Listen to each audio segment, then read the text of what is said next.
Anyone welcome to the February Aspen gathering. And we're going to jump right in here, but I do want to mention, I did post the agenda. And for those of y'all that just joined, if you're on any of the committees and work groups, as we get to that, if you'd like to comment on that, please do. I want to give you a fair warning before we started.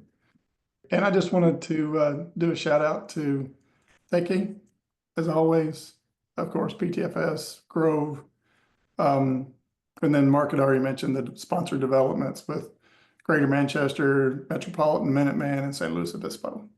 So hopefully I didn't miss anyone, but community's growing and this is good. So more people contributing. And next up on the agenda, I believe we had for upcoming developments. It was Jordan, you had some? Yeah, I'd like to talk about what we're doing. So you saw the beginning of native events. We're going to be doing some more work with that. So that was just a preview. We'll be doing a lot of testing and then a few more features with that.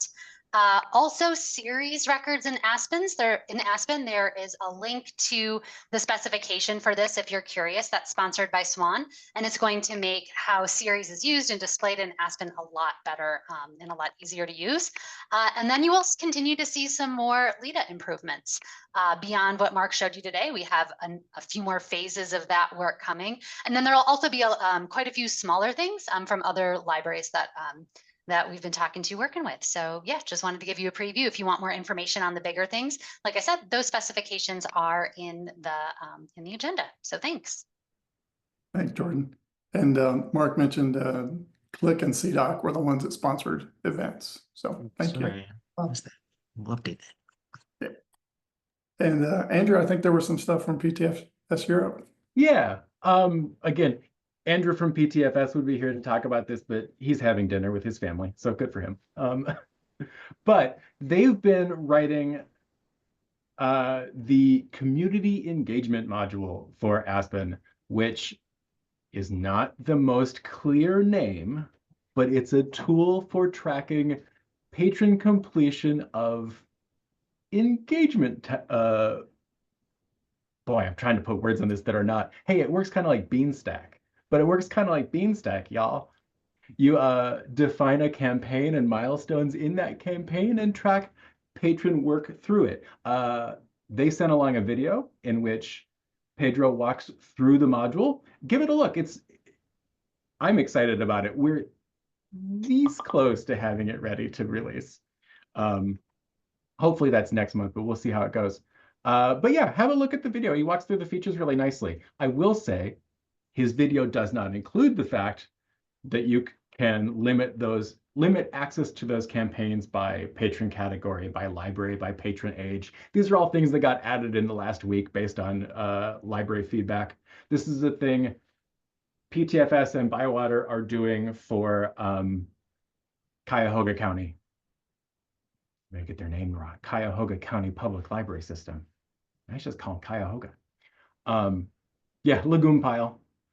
I've also been calling it ACE, Aspen Community Engagement, just because every time I see community engagement in a ticket, it fails to mean anything to me. But yeah, it's a fun feature, and I'm really looking forward to it. They've got, and then a whole phase 2 of further development to it. But yeah, it's really aiming to be pretty lightweight and just built right into the discovery system for tracking a summer reading program. Or I know Cuyahoga is excited to try it first with their 1,000 books before kindergarten. And yeah, initial testing has been exciting and slick. You do a checkout in your ILS and it automatically gives your patron credit for it in the campaign. And it's just beautiful. Anyway, like I said, watch the video and we'll have more to talk about next month. Thanks, Andrew. And probably next month we'll have to signify that it is Cuyahoga County. There's another Cuyahoga that will be on soon. Oh, they're on here, but since they're not live, I'm not going to shout out to them yet. And new Aspen partners, Kate? Yes, I will give a shout out to a couple of new Aspen partners. I would like to welcome Haddonfield Public Library in New Jersey and Tooele City Library in Utah. They're links to their catalogs in the agenda. So please go have a look at their very soothing, beautiful color schemes. They both join us on Koha ILS. So welcome to Aspen, welcome to Koha, welcome to Bywater, welcome to the community. We're happy you're here. And back to Bill. Thanks, Kate. All right, so this is where, if anyone wants to speak up, please do. So the committees and work groups, there's a lot of them that go on. I did put a link to the shared community folder where all the agendas are, all the notes are, so you can go and take a look. Reading the notes for your specific ILS is very insightful, kind of sees what other folks are doing. It's very insightful. I would encourage that. And then I also put a link into the calendar. So as we go down, I just listed these. If any of these folks are here that want to speak up, I'll pause now. Yeah, I'd like to talk about the community tool group. We are coming along. We are still working on configuring Jira. A lot of you have signed up for it, and that's great. If you want to join us, it's not too late to have your input into how things work. Our next meeting is Monday, and the details are in the agenda. I also posted our minutes and agenda in the chat there. So one thing that we're working on right now is how we want to roll this out to the community, how we want to onboard everyone. So that's something that we're continuing to talk about. If you have questions about how all of this works, please stay tuned because that group is working on communication. So just wanted to give you an update there. Thanks, Jordan. Thanks. And I have a question from someone who's not a programmer. So dumb question from Bill. So when I go into Jira and I go and I view, if I want to follow something, I can just follow it right there. What if I can make comments there too, anything? Yeah. So there's a couple different things you can do. In the upper right-hand corner, you'll see a little eyeball. And if you click that link, that means that you will start to get email updates on that. It means you're watching the ticket. There's also a little thumbs up. That you can kind of think of that like a vote. It's built into Jira, but we have not talked about how we're going to use that as a community first. So the thing that you really want to look for is the eyeball. Also, if you're logged in, you can make comments. So you can just ask questions. You can kind of do whatever, anything that you want to know about that issue or that request. Okay, cool. So I can make comments if I'm logged in. If you're logged in, yes. The Okay. same thing, you have to be logged in order to follow it as well, because they have to know who you are. They need your email address in order to send you those updates. Hey, thanks. Yeah. Anybody else have questions on Jira? Look for the eyeball, ignore the thumb. Yeah, it is an anatomy class. Anybody from any of the other groups want to speak? I'll just fill in kind of an offshoot of the community meeting. We're sort of between months in February. So we'll meet again in March. So I will definitely post that agenda to Slack. But speaking of Slack, just wanted to say we didn't get a ton of signups for the community discussion tool task force that we talked about in the last community meeting. So we're just going to put that on hold, get Jira out the door, and have some time to explore some of the other Q&A features that are native to Jira, and then just kind of get a better sense of, you know, what tools we want to use for what. So just turn that out there and definitely keep an eye out for the next community meeting. We had a really good discussion at the last one about Q&A and Q&A processes, and I think we will have more to talk about that at future meetings. And I also want to say, if anyone's waiting for Aaron to do an Aspen governance update, he is out sick right now. So if any other members of the governance task force want to speak up, feel free.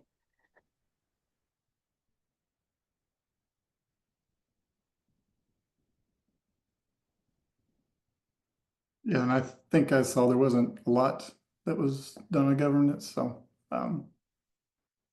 next time. I'm just looking at I was at that meeting and I'm looking at the notes. And if you want to know what happened at that last meeting, if you go to the community folder and look at the 2025 meeting notes, 2025-01-27 meeting notes, there's a good recap in there. So.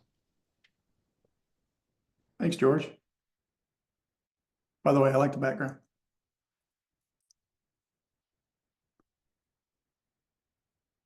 All right, on to AspenCon. Kate? Yes, thanks, Bill. Our call for proposals is open. It has been open since January 1st. So please continue to submit your proposals at this very link. If you have any questions, there are a couple of, I think 3 emails under that link as well that you can reach out to ask for help. Or if you have any questions and you're unsure about anything, we welcome all questions. And we also thank all the folks who already submitted their proposals. Thank you so much. We look forward to reviewing them and hearing them, and we look forward to receiving more. Also, if you're interested in supporting AspenCon in a different way, please consider becoming a sponsor. Share this link with somebody that you think might be interested in becoming a sponsor. I, of course, would like to already thank our partners, BioResolutions, Nashville Public Library, and Keepo. And we really expect or hope for that list to get bigger and bigger under this link. And again, if you have any questions, please feel free to contact me, Bill, hop to one of our AspenCon Planning Committee meetings. If you have any suggestions, we always welcome them. I think that's it from me about AspenCon. I'll pass it over to Alex from Helen Plum. Thanks, Kate. Just wanted to mention that the Innovative Users Group Conference is coming up in Denver next month, and we are having kind of an informal Aspen meetup on Friday evening. I'm going to post the information in the chat here. So primarily for our Sierra and Polaris libraries, but if you're in the area and want to stop by and say hello, we'd love to see you there. Thanks, Alex. And back on the AspenCon, I know it's a little ways out, but we did do the call for proposals where it's going to end April, May, just so we can know exactly what the agenda might be, and so that folks can plan. Some folks have to get grants or whatever from permissions from their library to be able to travel. So please do put in for the call for proposals. And Elise with some outreach. All right. Hello, everybody. So as always, got to do a quick shout out to our Community Give Back and Librarian of the Month. Last month, our Community Give Back winner was the Piedmont Valley Library in South Dakota. They're using the funds to support technology updates at the library. And then our Librarian of the Month is here in the room, Sierra. I asked Sierra to turn her camera on and wave. I warned her to not put her on the spot, but yay, Sierra. Thank you for everything you do. And then just a few quick things. We will be at the IHLS Member Day on February 12th at the virtual Member Day. So Illinois peeps, if you are there, Bill's going to be there and we have a special prize we're giving away. So stay tuned for that. And then we will also be at the Oklahoma Library Association Conference, March 12th to 14th. So hope to see you there. Thanks so much. Thanks, Elise. All right, so we're going to open up for open time. And I have an agenda item this time, so we get something started here. Wanted to chat a little bit about meeting time, just to see, we've been doing it at One Central for the last several years now. We're starting to get more requests from people across the pond that want to attend, and it is at 7 there. So it's a little late for them. We're not going to change right now, but we did want to kind of survey the field to see what folks thought were on possibly moving it earlier in the day for things. So if anyone has any comments or just want to post anything, maybe a couple hours. My concern was for the folks on the West Coast. But if we have West Coast and then we also have folks across the pond, that's a large part of the day. Any comments?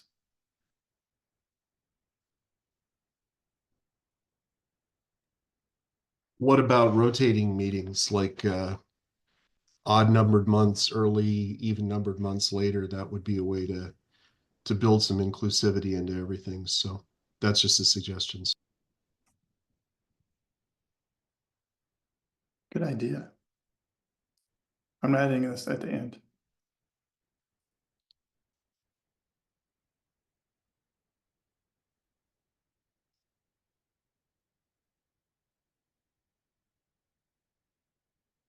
A lot of folks say they're fine with moving it, but I'm mostly seeing East and Central folks.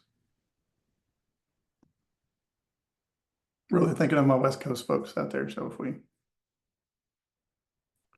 what we may do next time too, is maybe put out a poll, something like that. But we'll give folks plenty of time. We did want to, give folks a heads up, that, the request was made.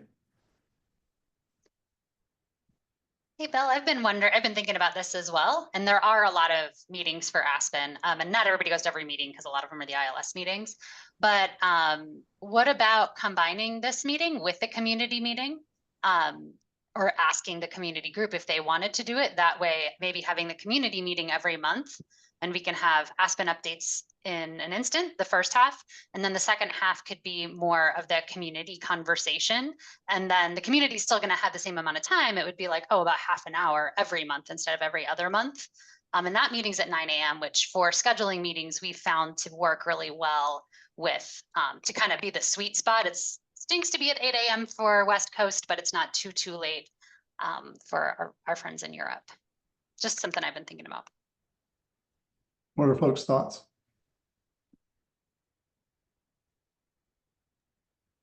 I've also been thinking about that. Sometimes 2 months between community meetings feels like a long time. Also just throwing out the idea, the release updates could still be something separate or recorded. I don't know, but then folks don't get the chance to ask questions. So that would be that would be the downside of that.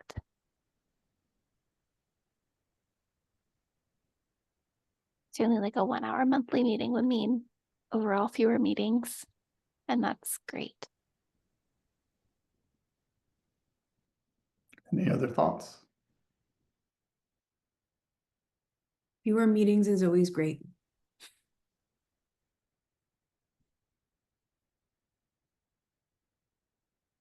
And I know some of the ILS ones, there's not a lot of folks at those. So might be an opportunity to combine some of those too, if you're thinking about combining meetings. So just thoughts.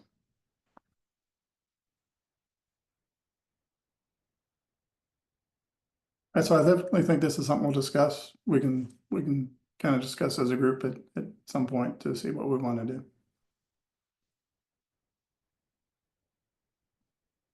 Besides the time saving, I mean, I think there's a lot of overlap between the content of the meetings. It feels like at least after dev updates, after features, it seems like we're kind of talking about the same things or asking the same questions. Besides just saving us some time, you know, maybe it just feels like it is a good idea regardless. All right, so it seems like quite a bit of discussion there. We can chat over the next several weeks to kind of see what we want to do. Maybe we'll post some things in Slack too to see what folks want to do there. Get to some opinions on that too. And I'll add that to the notes. Any other comments, questions?